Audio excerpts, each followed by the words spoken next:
Assalamualaikum warahmatullahi wabarakatuh. Alhamdulillahirabbil alamin. Wassalatu wassalamu ala asrafil anbiya'i wal mursalin wa ala alihi washabbihi ajma'in. Amma ba'du. Sahabat beriman yang dimuliakan Allah Subhanahu wa taala, salat 5 waktu menjadi salah satu perintah Allah Subhanahu wa taala yang wajib dilakukan seluruh umat muslim. Salat juga menjadi ibadah utama bagi para pemeluk agama Islam untuk terhubung dengan Allah Subhanahu wa taala. Dalam ajaran agama Islam, salat merupakan tiang agama sekaligus dapat menjadi benteng untuk menjaga diri dari perbuatan keji dan mungkar. Lantas, bagaimanakah tanda-tanda Allah Subhanahu wa taala menerima salatmu? Memang setiap amalan, termasuk ibadah salat, menjadi urusan setiap muslim dengan Allah Subhanahu wa taala. Namun ada tanda-tanda ketika Allah taala menerima salat yang telah dilakukan hamba-Nya. Apa sajakah? Sahabat beriman yang dimuliakan Allah Subhanahu wa taala, berikut ini 6 tanda Allah Subhanahu wa taala telah menerima salatmu. Yang pertama, tawadu.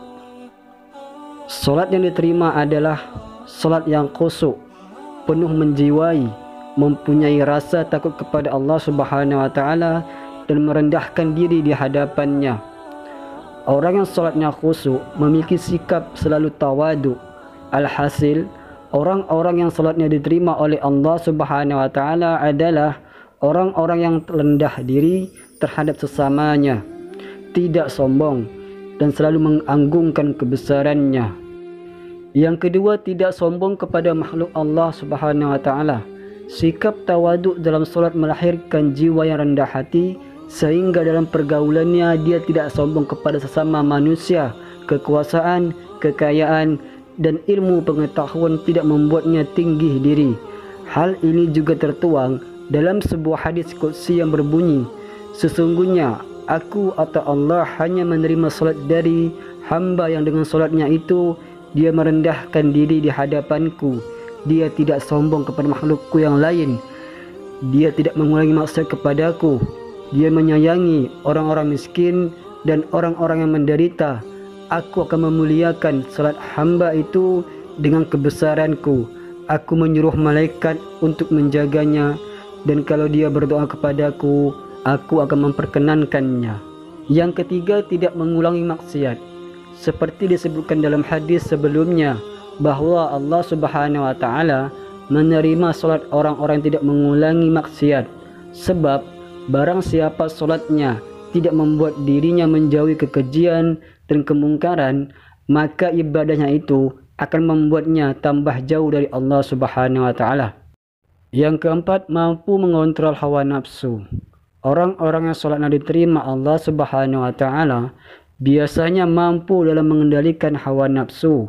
Sebab dalam sebuah hadis juga dituliskan bahwa barang siapa yang solatnya tidak mencegah dari kejelekan dan kemungkaran, maka solatnya hanya akan menjauhkan dirinya dari Allah Subhanahu wa taala.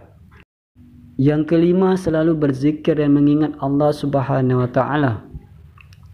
Orang-orang yang solatnya diterima Allah Subhanahu wa taala akan selalu mengingatkannya kapanpun.